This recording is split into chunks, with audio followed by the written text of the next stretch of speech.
ஆண்டவரும் இரட்சகருமாகிய இயேசு கிறிஸ்துவின் வெளியேறப்பட்ட நாமத்தினாலே உங்கள் யாவருக்கும் என் அன்பின் ஸ்தோத்திரத்தை இந்த காலை நேரத்தில் தெரியப்படுத்துகிறேன். 1 ராஜாக்கள் 4ஆம் அதிகாரம் 29வது வசனத்திலே வராக வாசிக்கிறோம். தேவன் சாலமோனுக்கு மிகுதியான ஞானத்தையும் புத்தியும் கடற்கரை மணலத்தனையான மனோவிருத்தியையும் கொடுத்தார் என்று சொல்லி நாம் பார்க்கிறோம். கண்பான தேவனுடைய பிள்ளைகளே, சாலமோன் இளைஞனாக காணப்பட்ட பொழுது அவர் கர்த்தரிடம் ஞானத்தை கேட்டார். கர்த்தருடைய பார்வைக்கு அவர் கேட்டதான காரியம் மிகவும் அருமையாய் காணப்பட்டது. இந்நாட்கள் இந்த உலகத்தில் வாழ்ந்து கொண்டிருக்கிறதான இளைஞர்களிடம் சென்று நீங்கள் கர்த்தரிடம் ஒன்று கேட்க வேண்டும் என்று சொல்லி நீங்கள் என்னத்தை கேட்பீர்கள் என்று சொல்லி கேட்டால் அநேகர் பல விதத்திலும் பலவிதமான பதில்களை சொல்லுவார்கள்.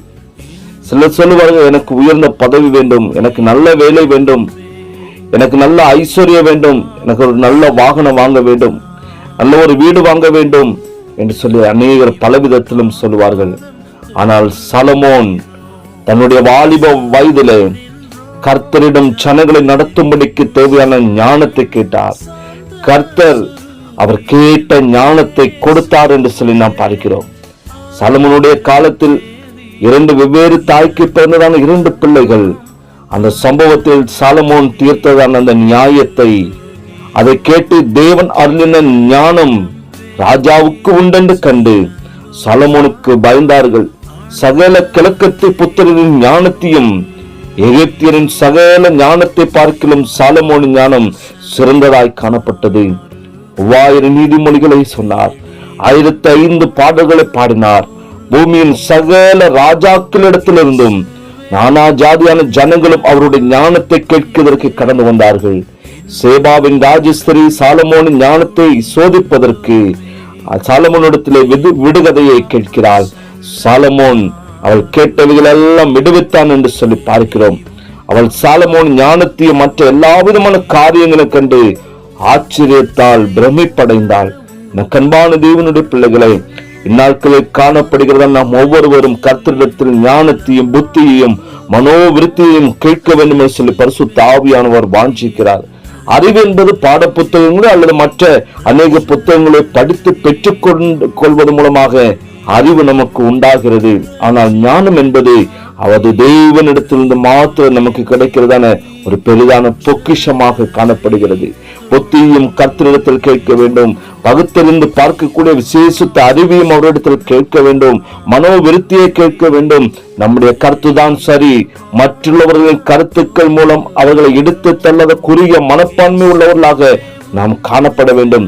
கருத்து வேறுபாடுகளை அறிந்து சரியான விதத்தில் நடந்து கொள்ளக்கூடிய மனோவிருத்தியையும் கர்த்தரிடத்தில் கேட்டு பெற்றுக்கொள்ள வேண்டும் என்று சொல்லி பரிசுத்த ஆவியானவர் நாட்களில் வாஞ்சிக்கிறார்.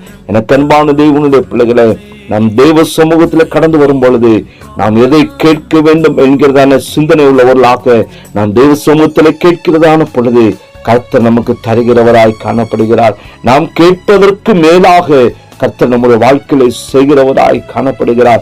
சாலமோன் ஞானி கர்த்தரிடத்தில் கேட்டார், ஆண்டவரே, இந்த ஜனங்களை நடத்துவதற்கு எனக்கு மிகுதியான ஞானத்தையும் புத்தியும் தர வேண்டும் என்று சொல்லி கேட்ட பொழுது கர்த்தர் அவருக்கு சம்பூர்ணமாக கொடுத்தார் என்று சொல்லி பார்க்கிறோம்.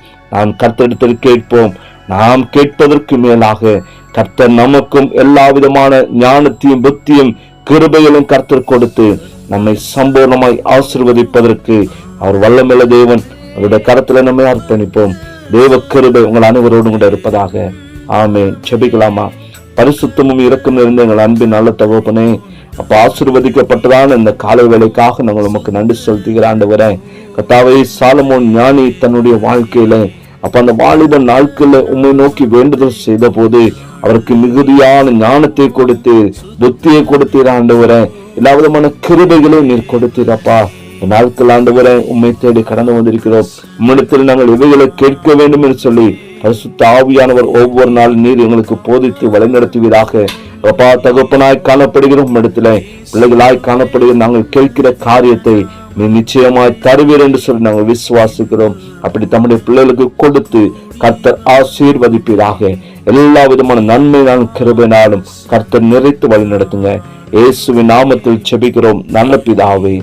ஆமென். ஆமென்.